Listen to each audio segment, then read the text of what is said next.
আল্লাহ রাব্বুল আলামিন কুরআনুল কারীমের মধ্যে ৩২ নম্বর সূরা সূরাতুশ সিজদা এর ২১ নম্বর আয়াতের মধ্যে আল্লাহ রাব্বুল আলামিন সুন্দর করে বলেছেন, বিসমিল্লাহির রহমানির রহিম,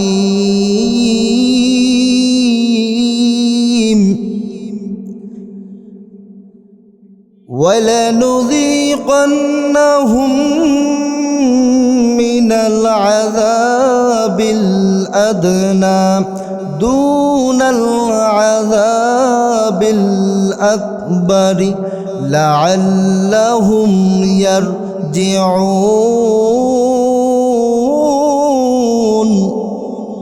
আল্লাহ রাব্বুল আলামিন সূরা সিজদার ২১ নম্বর আয়াতের মধ্যে সুন্দর করে বলেছেন, আমি আল্লাহ রাব্বুল আলামিন দুনিয়ার মধ্যে বড় বড় গজব দেওয়ার আগে, বড় বড় বিপদ দেওয়ার আগে ছোট ছোট বিপদগুলো আমি দেব। দুনিয়ার মধ্যে আখিরাতের গজবগুলো দেওয়ার আগে আমি দুনিয়ার মধ্যে ছোট ছোট গজবগুলো আগে দিয়ে দেব। কারণ হলো বান্দাগুলো যেন ফিরে আসতে পারে, বান্দাগুলো যেন সতর্ক হতে পারে, বান্দাগুলো যেন আমি আল্লাহর কাছে আসতে পারে, আত্মসমর্পণ করতে পারে। কারণ হলো আমি আল্লাহ রব্বুল আলামিন ওই সমস্ত বান্দাদের দিকে তাকাই থাকি, যখন বান্দাদের উপরে বিপদ আসে আমি আল্লাহর কাছে যখন ফিরে আসে তাওবা করে, আমি আল্লাহ রব্বুল আলামিন তাদের সমস্ত গজব এবং বিপদগুলো আমি উঠায় আনে। সুবহানাল্লাহ। দ্বিতীয় নাম্বার হলো, মানুষ যখন আল্লাহর অবাধ্য হয়, এই অবাধ্য জাতির উপরে গজব দেন তিনি কে? তিনি হলেন আল্লাহ। কারণ পৃথিবীতে কয়েকটি জাতিকে আল্লাহ রব্বুল আলামিন গজব দিয়ে ধ্বংস করে দিয়েছেন। তার মধ্যে হলো নূহ আলাইহিস সালাতু ওয়াস সালামের জাতি। তারা এত পরিমাণে শিরক এবং বিদআতের মধ্যে লিপ্ত ছিল, আল্লাহর পয়গম্বর নূহ আলাইহিস সালাতু ওয়াস সালাম তাদের কাছে ইসলামের দাওয়াত দেওয়ার জন্য চলে গেল, তাদেরকে ইসলামের দাওয়াত দিল, তাদেরকে ভালো ভালো কথা বলল, তাদেরকে ফেরানোর জন্য চেষ্টা করল, কিন্তু তারা কথা মানল না। নূহ আলাইহিস সালাতু ওয়াস সালামের কথা অস্বীকার করল। আল্লাহ রাব্বুল আলামিন নূহ আলাইহিস সালাতু ওয়াস সালামের কওমদেরকে বন্যার পানি দিয়ে তাদেরকে গজব দিয়ে ভাসিয়ে দিলেন। তিনি কে? তিনি হলেন আমাদের মুসলমান ভাইরা রে আমার।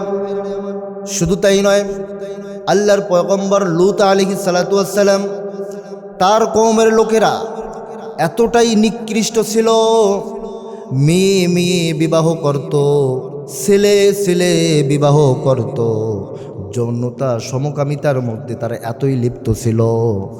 লূত আলাইহিস সালাতু ওয়াস সালাম তাদের কাছে গেল, তাদেরকে ইসলামের দাওয়াত দিল, তাদেরকে কোরআনের দাওয়াত দিল, কিন্তু তারা মানল না।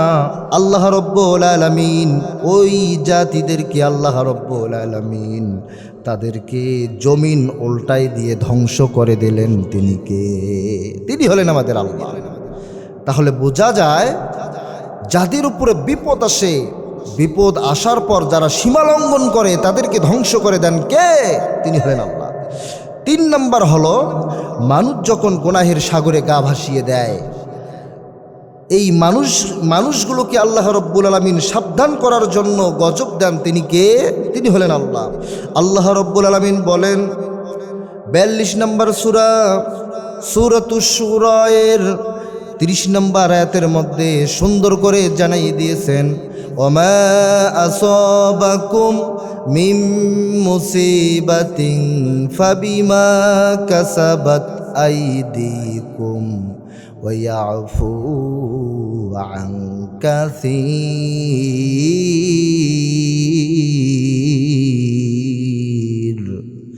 আল্লাহ রাব্বুল আলামিন কুরআনুল কারীমের ৪২ নম্বর সূরা ৩০ নম্বর আয়াতের মধ্যে সুন্দর করে জানাই দিলেন, ও বান্দারা, তোমাদের উপরে যখন বিপদ আসে, তোমাদের উপরে যখন মুসিবত আসে, বুঝতে হবে তোমাদের দু হাতের কামাই, তোমরা যেমন কর্ম করবা তেমন তোমরা ফল পাবা। সুতরাং বোঝা যায় আমাদের উপরেও যদি বিপদ আসে সঙ্গে সঙ্গে আমাদেরকে আল্লাহর কাছে ফিরে আসতে হবে। নাম্বার 4 নম্বর হলো আল্লাহ তাআলা মাঝে মাঝে টাটকা ইমানদারদের উপরেও বিপদ দেন। কথা বলেন ঠিক কিনা? আল্লাহ তাআলা মাঝে মাঝে টাটকা ইমানদারদের উপরও বিপদ দেন। কারণ হলো দেখি ইমানদার বান্দাগুলো আমাকে ভোলে না আমার উপরে ইমান আনে। আল্লাহ রাব্বুল আলামিন বলেছেন, ওয়ালানাবলুওয়ান্নাকুম বিশাইয়্যিম মিনাল খাউফি ওয়াল জু'i ওয়া নাকসিম মিনাল আমওয়ালি ওয়াল আনফুসি ওয়াস সামারাত। আল্লাহ রাব্বুল আলামিন বলেছেন, দুনিয়ার মধ্যে আমি মাঝে মাঝে পাক্কা ইমানদারদের উপরে মুসিবত দেই, তাদেরকে পরীক্ষা করি, তাদেরকে গজব দেই। সেই গজবটা ইমানদারদের উপরে যখন যায় তখন রহমত হিসেবে যায়। আল্লাহু আকবার। এই জন্য আল্লাহ তাআলা বলেছেন, আমি মাঝে মাঝে টাটকা ইমানদারদের উপরে বিপদ দেই, তাদেরকে পরীক্ষা করি, তাদেরকে ভয় দিয়ে পরীক্ষা করি, তাদেরকে ক্ষুধা দিয়ে পরীক্ষা করি, তাদেরকে জুলুম দিয়ে পরীক্ষা করি, তাদেরকে নির্যাতন দিয়ে পরীক্ষা করি। যারা নাকি ধৈর্য ধরে আল্লাহর কাছে আত্মসমর্পণ করে আল্লাহ রব্বুল আলামিন তাদের সঙ্গেই থাকে। বলুন সুবহানাল্লাহ। মুসলমান ভাইরারে আমার, অনেক লোক আছে যে বলে, মূর্খের মতো বলে যে হুজুররা যদি দোষ না করে, হুজুরদের উপরে এত গজব কেন, হুজুররা এত জেলখানায় কেন, কারণটা কি? আমি আপনাদেরকে প্রশ্ন করি, আল্লাহর পয়গম্বর ইউসুফ আলাইহিস সালাতু ওয়াস সালাম তিনিও 10 বৎসর জেল খেটেছেন। আপনারা জবাব দেন, তার কি কোনো দোষ ছিল? তার কোনো দোষ ছিল না। আপনার আমার হৃদয়ের স্পন্দন, কলিজার টুকরা জনাবে রাসূলুল্লাহ সাল্লাল্লাহু আলাইহি ওয়াসাল্লাম, তিনিও 3 বৎসর জেলখানায় ছিল। কাফের বেঈমানেরা নির্যাতন করেছিল, স্টিম রোলার চালিয়েছিল, তারপরেও আল্লাহর পয়গম্বর বাতিলের কাছে মাথা নত করেন নাই। তাহলে আপনারা কি বোঝাতে চান যে আল্লাহর পয়গম্বর তিনিও কোনো ত্রুটি করেছিল, দোষ করেছিল নাকি? কখনোই করেন নাই। সুতরাং আল্লাহ রব্বুল আলামিন কোরআনুল কারীমের আয়াত দিয়ে বোঝাই দিয়েছেন, মাঝে মাঝে টাটকা ইমানদারদের উপরও মুসিবত আসতে পারে। সেই মুসিবতটা হলো আমি আল্লাহর পক্ষ থেকে রহমত। বলুন সুবহানাল্লাহ। তাহলে আল্লাহ তাআলা প্রত্যেকটা মানুষের উপরে 6টি গজব দেন। তার 5 নম্বর হলো মানুষের উপরে বিপদ তখন আসে যখন মানুষগুলো জিহাদ ফি সাবিলিল্লাহ থেকে দূরে সরে যায়। আজকে আমরা জিহাদ শব্দটি শুনলেই আমরা মনে করি যুদ্ধ করতে হবে, মারামারি করতে হবে, কাটাকাটি করতে হবে। এর নাম জিহাদ নয়। মূলত জিহাদ হচ্ছে নেক কাজের প্রচেষ্টা করার নামই হচ্ছে জিহাদ। সুবহানাল্লাহ।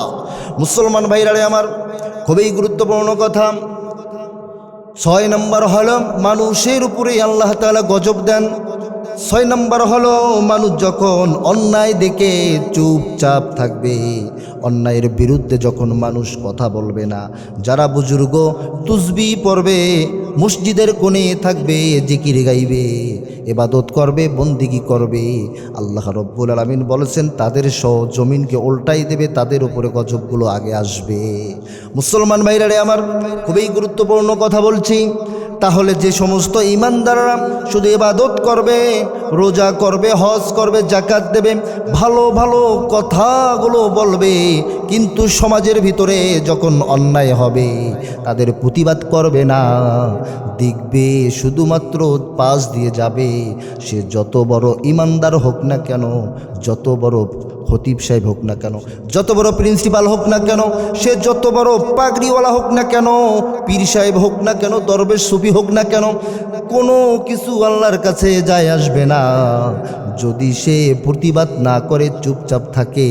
আল্লাহ রব্বুল আলামিন আগে এই পাড়ার মধ্যে ওই বুজুর্গর মাথার উপরে গজব দিয়ে ধ্বংস করে দেবেন।